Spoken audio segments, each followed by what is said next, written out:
नमस्कार, मी ज्ञानदा कदम. न्यूजरूम बुलेटिनमध्ये आपल्या सगळ्यांचं स्वागत. बुलेटिनच्या सुरुवातीला बातमी अर्थातच पालिका निवडणुकांसंदर्भातली.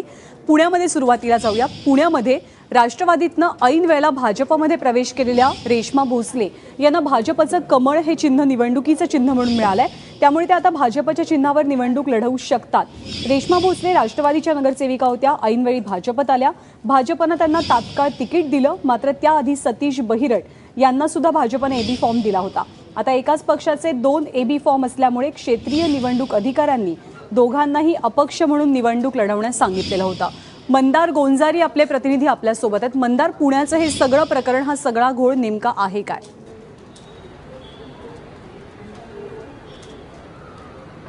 ज्ञानदा, याच्यातून जो आरोप होतो आहे की भाजपकडून निवडणूक यंत्रणेचा गैरवापर होतो आहे, याला कुठे ना कुठेतरी पुष्टी मिळते आहे. आपण सगळा घटनाक्रम जर जाणून घेतला तर रेश्मा भोसले या राष्ट्रवादीचे आमदार अनिल भोसले यांच्या पत्नी आहेत आणि 3 तारीख होती निवडणुकीचा अर्ज दाखल करण्याची, शेवटची तारीख होती. तोपर्यंत रेश्मा भोसले यांनी राष्ट्रवादी काँग्रेसकडून त्यांची उमेदवारी गृहीत धरली होती.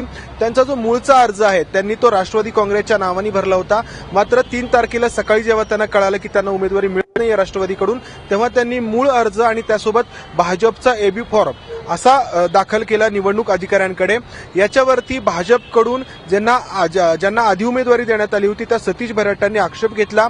4 तारखेला पुण्यातील घोले रोड क्षेत्रीय कार्यालयामध्ये याच्यावरती कित्येक तास सुनावणी झाली आणि ज्या निवडणूक अधिकारी होत्या विजया पांगारकर यांनी निर्णय दिला की रेश्मा भोसले यांना भाजपकडून निवडणूक लढवता येणार नाही.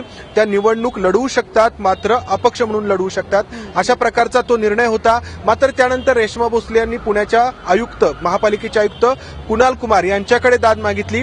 कुणाल कुमार यांनी त्यावरती राज्याच्या निवडणूक आयोगाचे जे सचिव आहेत त्यांच्याकडे सल्ला मागितला. एक पत्र पाठवलं त्यांना आणि राज्याच्या निवडणूक आयोगाच्या सचिवांनी त्यांना जे रिप्लाय दिला किंवा त्यांना जो सल्ला दिला त्यानुसार रेश्मा भोसले या भाजपच्या अधिकृत उमेदवार राहू शकतात, ठरू शकतात, अशा प्रकारचा तो सल्ला होता. आणि त्यानंतर तोच जो निर्णय आहे तो पुणे महापालिकेचे आयुक्त कुणाल कुमार यांच्याकडून पांगारकर यांच्यापर्यंत आला आणि आज अखेर जी यादी घोले रोड क्षेत्रीय कार्यालयाबाहेर लावण्यात आलेली आहे अधिकृत उमेदवारांची, त्यामध्ये रेश्मा भोसले यांचं नाव भाजपच्या अधिकृत उमेदवार म्हणून आहे. मात्र या सगळ्या प्रकारामध्ये जो आरोप होतोय विरोधी पक्षांकडून गेल्या काही दिवसांपासून, त्याला पुन्हा एकदा बळ मिळतंय. नाशिक असेल, नागपूर असेल किंवा उस्मानाबाद असेल, शिवसेनेकडून जो आरोप होतोय की भाजपकडून निवडणूक यंत्रणेचा गैरवापर होतोय, त्याला कुठे ना कुठेतरी पुष्टी मिळताना दिसते. दुसरा जो भाग होता तो काँग्रेस असेल, राष्ट्रवादी काँग्रेस असेल किंवा शिवसेना असेल, या पक्षांच्या उमेदवारांचा, या पक्षातील अनेक उमेदवारांना त्यांच्या पक्षाच्या चिन्हावरती निवडणूक लढवता येणार नाहीये. रवींद्र धंगेकर हे एक त्याचं उदाहरण आहे. मनसेतून काँग्रेसमध्ये दाखल झालेले, त्यांनी त्यांच्या पक्षाचा एबी फॉर्म आणि त्याचबरोबर शहराध्यक्षांचं पत्र देखील दिलं.